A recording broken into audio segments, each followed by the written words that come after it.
damay dotteel sama nuyoo si monsieur Mbengue ndax ñun Asalaar nekkatul école Asalaar sunu kër la man maa ngi fi ñëw depuis 2007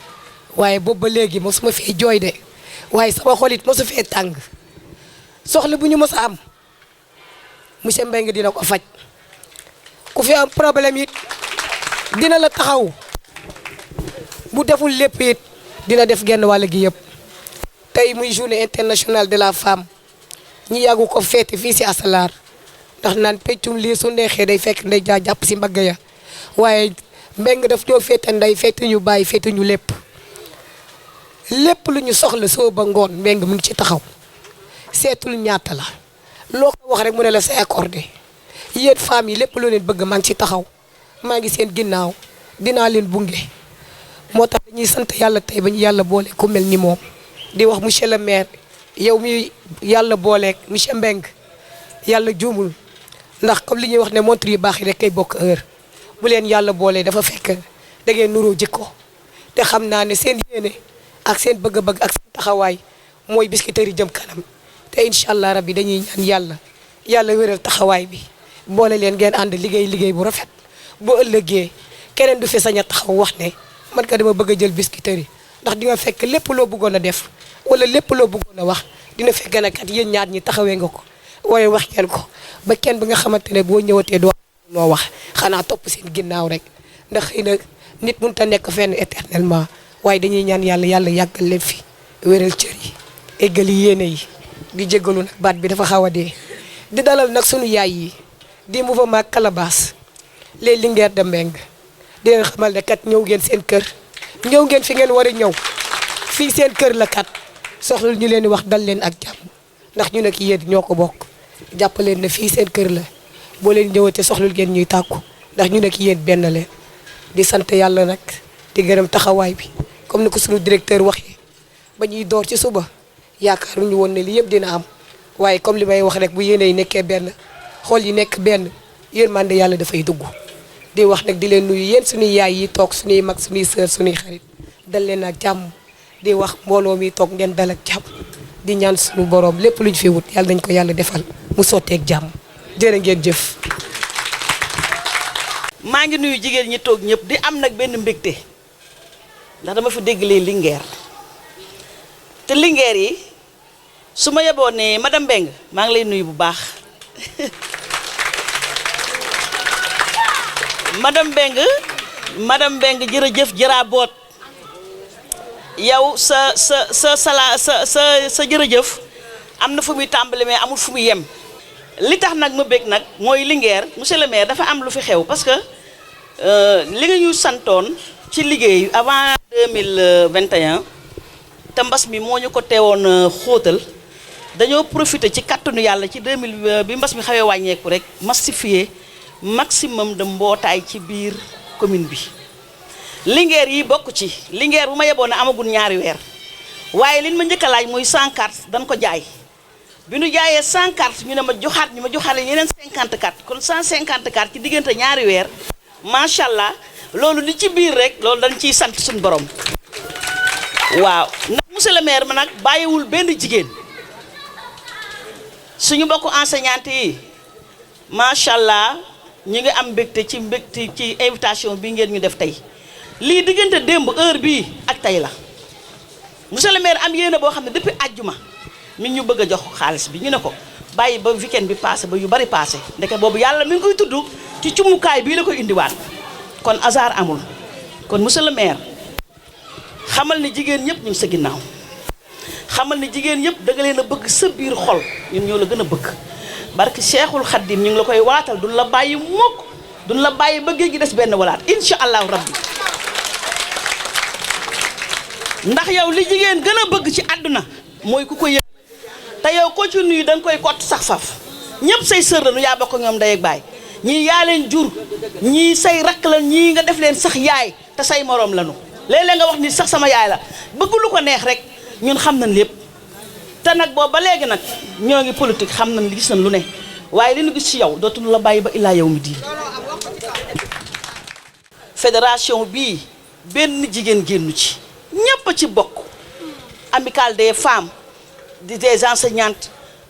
kii jaay gerte caaf kii yori magasin kay dem Dubaï ñëpp maire benn pied d'égalité la ñu teg ñun ñëpp ay jigéenam lañu ay xattam lañu te lu ñu bëgg dina ko def ci kattanu yàlla ci ñum ko mu ne noo tax ñun suñu xel dafa gën a dal. maa leen di nuyu di jiital suñu nuyu di ko teg ci kilifa bi fi ne muy monsieur le maire suñu doom baay ñu ngi lay jox sa wàccuwaay thème biñ ñu jox maa ngi doon xoolaat léegi Nations Unies ban thème la wax bi monsieur Meng waxee développement durable nga xam ni dafa am ñetti piliers mooy ñetti yoo xam ni ay tànk la bi ci njëkk wala buñ ci njëkk wax rek social la bi ci topp monsieur Meng wax na ko léegi moom mooy écologie mais ñetteel bi moom mooy économie te développement durable suñ ko waxee mooy ngay jëf léegi nii waaye lépp li ngay jëf rek na nga bàyyi ni li ngay def tey day am njeexital ci suñuy doomi ëllëg loolu mooy njariñu développement durable ne man gis ni ki tey gëm naa ni Sénégal wala waxuma sax Sénégal mais àdduna bi jigéen ñoom ñoo ko yore loolu yee tàccu leen seen bopp yéen yaa leen yore àdduna bi ci entrepreneuriat parce que ñun li ñuy jàngale entrepreneuriat en réalité dañ koy jàngal étudiants yi d'habitude ñëw wax leen lan mooy entrepreneuriat mais avant ñu leen wax lan mooy entrepreneuriat dañ leen di dugal ci li ñoo xam ne moom la ñuy wax esprit entrepreneurial moom mooy taxawaay bi nga xam ni état d'esprit wala xalaat bi nga xam ni nit ki da koy am ci saa su ne mais loolu su ma toogee foofu laajte esprit entrepreneurial su ma ñëwee fii bëgg ko wax damay am problème état d'esprit mën nañ jàpp ni mooy koo xam ne dafa am engagement sañu ma ko wax fii parce que ay soxna yu engagé lañ fiy gis ndaxte ku ñëw teel a ñëw toog fii di xaar ba heure bi su paree demaat ci këram toppatoo ay njabootam teel a yeewuwaat soo duggee ci bus yi ci car rapide yi fekkaat leen fa ay 4 heures du matin wala 5 heures ci sedd bi ñu dem ca boulangerie ba dem ca jënd sa marché ba ñëw togg ñëw defaat ay rencontre mais finalement kooku sañu ma ko wax engagement donc yéen engagement da ngeen si jeexu ba pare nañ tàccuwaat seen bopp. Deuxième élément bi nga xam ni dañ koy wax ci kuy entreprendre ñun li ñuy wax moom mooy ci qualité yi kuy muñ la ah sañu ma fi wax fii sañu ma wax soxna da ngeen muñ sañu ñu ko donc dama am problème ñu ne tamit kuy entreprendre mooy koo xam ni day nekk toujours day jël ay initiative li may faral di wax tout le temps le taux d'utilité sociale mooy nit ku nekk da nga am taux utilité taux mooy lu ñu xam dañ koy natt ci njariñ ci biir société bi ñu ne la saa yoo yeewoo wala balaa ngay tëdd xoolal nga laajal sa bopp man lan laa defal ñeneen ñi foofu tam fii su ma naree wax fii taux d'utilité sociale dama nar a am problème waaw problème bu rëy laa nar a am parce que ñi fi nekk ñëpp dañoo amal njariñ seeni gox moom moo tax ngeen jóg sinon yaa ngeen toogoon ca kër ga donc loolu dafa nekk lu am solo waaye aussi suñu ne ki nga xam ni dafa war a entreprendre wax nañ ko muñ wax nañ persévérance en allant jusqu'au bout mooy da ngay persévérer ñu jël benn contexte boo xam ni tey day wane ni tey l'entrepreneuriat au Sénégal ci boppam wala le développement ci pilier wu économie wala social écologie waxuma waxam ndaxte kuy wax set kuy wax environnement wax bëgg boppam ci jigéen yi nga koy xoolee mais donc soo jëlee sur le volet vraiment économique wala nga jël sur le volet social ñu nekk ay soxna yoo xam ni tey kenn ku nekk da nga engagé ci sa domaine. ok ñu ngi nii ak Assane monsieur le maire Assane Ndiaye félicitations d'abord. ñu ngi lay ñaanal vraiment yéen bi OFC sa kaw. ñu lay laaj rek en tant que première sortie tombeek le 8 mars en tant que secrétaire municipal quel est le message. waaw message bi mooy dañuy commencer d'abord par remercier toute la population de Biscuiterie ci confiance bi nga xam ne accordé nañ ko à l'équipe municipale plus précisément au maire parce que moom la ñu fal donc ci prérogative mu jël ko jox ñu si pour que ñu mën ko gérer l'administration ak la commune de Biscuiterie li nga xam ne moom moo fi nekk ñu war ko dox. donc loolu yan la bu diis mais yaakaar nañ ni war nañ ko mën dans la mesure où am nañ yéene bi xalaat nañ ni aussi am nañu équipe bu ñu war a mën a àndal pour liggéey loolu te incha allah dinañu appuyer wu ci commune bi ci seen doléance pour mën a liggéey. nous avons dépassé le cap de la politique. Nous tendons la main à toute la population aujourd'hui et à toutes les bonnes volontés pour qu'ensemble ñu defar Biscuiterie parce que Biscuiterie Djib Wade am na volonté am na bëgg-bëgg équipe municipale bi mu àndal am nañu volonté am nañu bëgg-bëgg conseil municipal bi am nañ ko mais il faut que population bi yëpp jàpp si bi mooy il faut que ñu mu am symbiose entre les administrés ak ñi nga xam ne ñoom ñooy administré parce que ñun dañuy dem dañuy xool mais nit ñi aussi dafa am yoo xam ñoom ñoo koy xam ñoom ñoo mën a ñëw à la mairie di ñu rapporter ñu mën a xool en fonction de lii am nan la ñu mën a def pour jël des mesures am na yenn information dinañu am ay nit parce que mairie bi mënul jël à chaque coin de rue mu teg fa ay nit mais au moins nit ñi ku si nekk war nga mën a nekk sa maire fa nga nekk te maire bi mooy da ngay jël ses responsabilités si il y a des situations qui se produisent nga mën a dem taxaw fi nga war a wax ko fa maintenant nag su dee mairie bu deful li mu war a def su boobaa nga xam ne mairie bi moo liggéeyul mais vraiment on tend la main à tout le monde di demander aussi ñi nga xam ne ñoo nekk ci koñ yi ñoo nekk ci rue yeeg ruelle yi ak kër yi situation yu ñu gis ñoo xam ne lii jaaduwul nañu ko rapporter ñun aussi dinañ yabal suñuy ndaw ubbi leen pour que ñoom tamit ñu mën a xam exactement nan la ñu mën a jëlee les choses jëm ci trouver ay solutions donc le message est très simple vraiment dañuy tendre la main à tout le monde di wax ne li yan bi diis na mais xam nañu l'ampleur de la mission te incha allah lépp luñ ci mën dinañ ko def on n'avait pas demandé la voix des habitants de la commune pour ñëw di leen demander di tendeefal wala leen dañu xam li ñu bëgg def xam nañ fu ñu jëm mais nag dañuy wax ñëpp nañ ci ñëw jàpp am nañu programme xam nañ fu ñu jëm xam nañ li ñu bëgg def te incha allah ci fan yi di ñëw wala ci weer yi di ñëw incha allah askan wi dinañ gis lan moo taxoon Djib Wade ni def na ñaari at seet na xam na li fu mu jëm nañ ko mayaat mu continuer. précisément Assane nga xam ne journée bi dañ ko jagleel jigéen ñi ban message ngay wax jigéenu Biscuiterie nga xam ne moom ngeen jiite tey. waa jigéenu Biscuiterie yi comme li ñu tax a jóg nii rek muy si sasu maire tey dafa ñëwoon pour vraiment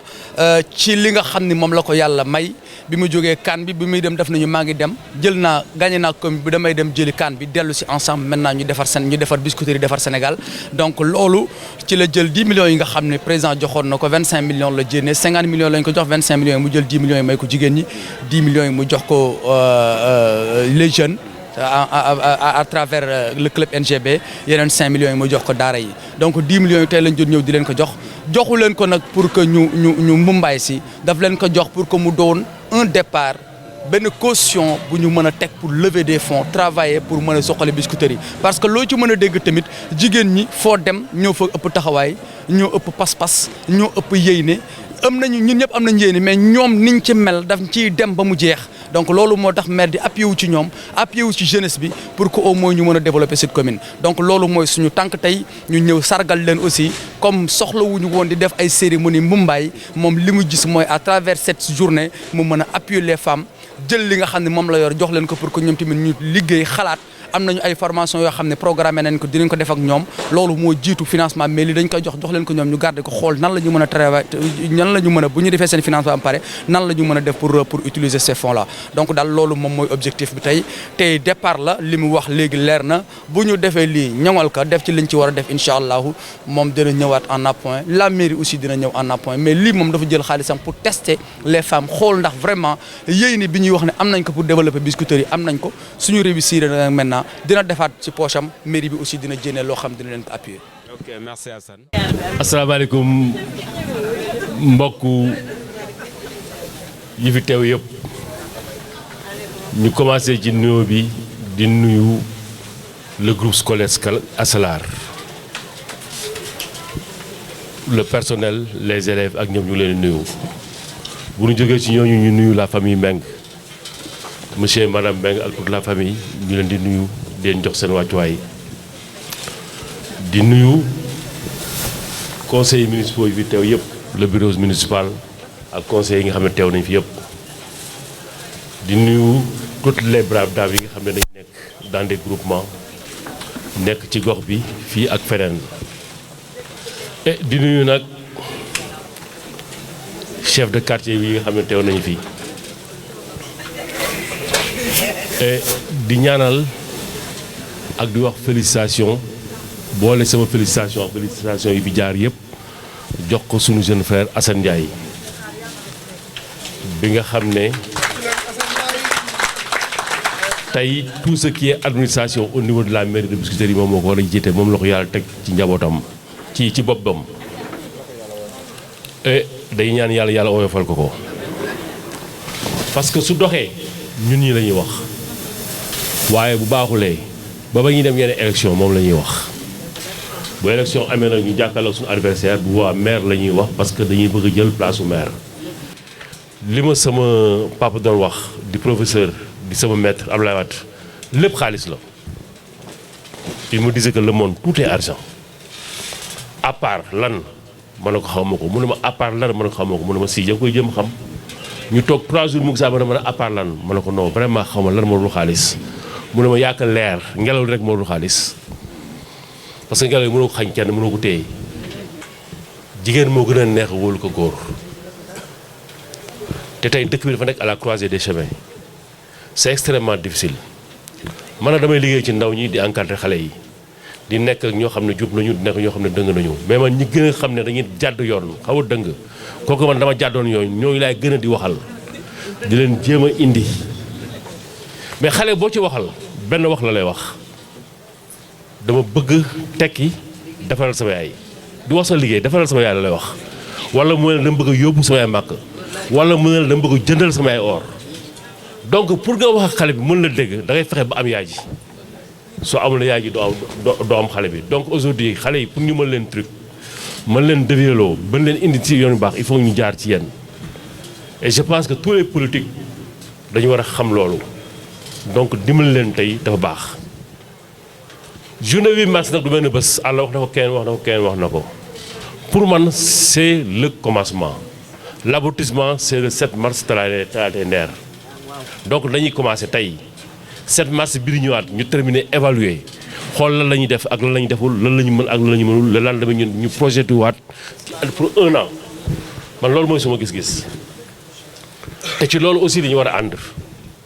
gis nga bu ñuy ànd monsieur Mbengue am dama ci war a sant yàlla parce que dama naan 1 de moins xam ne sama tur dina ñëw mais bu mu xool moom li mu am loolu daf ñu daloon ci Ablaye Wade bu joxee ne 10 millions wala 100 millions ñu ne pourquoi mu jox ko lii mais moom jox na ko bàyyi ko mu dem yow fexeel ba am sa 2 millions sa 3 millions parce que sa 2 millions ou sa 3 millions mun na gën a barkeel 100 millions yu mu jox keneen man l'exemple que je donne c'est très clair sama papa Ablaye Wade nekk na ci nguur gi ba génn toog lu yàgg mënu ma ko gis mu ñëw kër ga dama yow foo nekk man ko yow neexoo gis mu ne ma nag maa bëggul gis fël sama loxo il a fallu ko jigéen sama sœur moo am audience yóbbu ma fàtte soxlaam loolu jigéen rek moo koy def bàyyi ma man ma wax boobu sama entreprise maa ngi bëgg am matière première mun ma am matière première li ma soxla bariwul ma wax ko mu ne ma loolu rek génn jox ma man pour man li ma jox àdduna ak lu ci biir la fekk li ma jox pour ñenn ñi lu tuuti la mais man pour man lu bari la mais loolu mooy barkeel nga ciy liggéey nag di ko ci liggéey ba mu jur lu bari li nga jur nag nga def ko ci football bi wala nga def ko ci daayira wala nga def ci leen moom moo la juwaat leen ëllëg ñu xam loolu Karabago aussi mu ngi nii bëgg mu tëg ñu ngi wax léegi GIE rakk yi ñoom rakk yi ak yeneen GIE yi xaalis bi ñaay tali jëkk am muy 160 millions fekk yow ñu amewoon na bor bu toll noonu bi ñu ma ko fay damay ne xaalis bu ma ko lekk comme ni ma def ci football bi laa ko def jël ko séddale ko GIE séddale ko ñeneen moo jur loolu donc bu ñu jàppalantee war nañu mën a yóbbu Biscuiterie yi fu sori il faut que nag ñu def nànk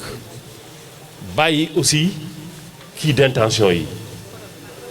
di am njott bu rafet ci ñëpp defe naa ne àlla wax na ko sànq ci Assane Ndiaye foofu laay terminé fi lañ ko singale lu nag yokk ko maa boobu moom muy am douleur boobu ba bi ma koy wax vers 3 heures du matin dama ko saaga xaw naa ko dóor ma ne comment tu peux traîner pareille chose et puis tu ne me le dis pas mu ne ma non je veux pas déranger boobu mu ngi encaissé ay coups donc il faut que ñu mën a nekk bu ñu nekkee ensemble ñu dépasser nos propres personnes pour les besoins de la collectivité foofu laay tëjee monsieur Mbengue di gërëm ñëpp di sant ñëpp di wax ne 8 mars bi yàlla nañu fi yàlla fekk bàyyi ñu fi ba déwén le 7 mars ñu def le bilan le 8 mars encore ñu seetewaat yeneen perspective fii wala feneen rek mais ñu ñaan yàlla ñu defaat ko fii parce que fii moom dafa mel ni mu ngi bëgg a jig te jig nañu aussi yàlla na yàlla yokk mais bii moom c'est pour la fédération des femmes de Biscuiterie que je vous remercie solennellement 5 millions àll yi bu NCB am jox nañu seen bopp seen 10 millions 5 millions àll yi ak daara yi bu ñëwaatee conseil kii dinaa leen ko jox soo bëggee aussi ma jox la ko liquide wala ma jox la ko sec mais je vous remercie ça solennellement à madame la présidente di la encourager di la wax ne day metti nag liggéey moom day metti ñaanal coow li dina bari waaye da ngay muñ rek ñun ñëpp la koy wax waaw nañ sant yàlla bu baax monsieur le maire yàlla nga fi yàgg te wér yàlla nu jig yàlla nga ci gis loo li nga ci yaakaar ci 10 millions yi yàlla na la ko yàlla won yow monsieur le maire personnellement ak sa équipe municipale ak sa ko ànd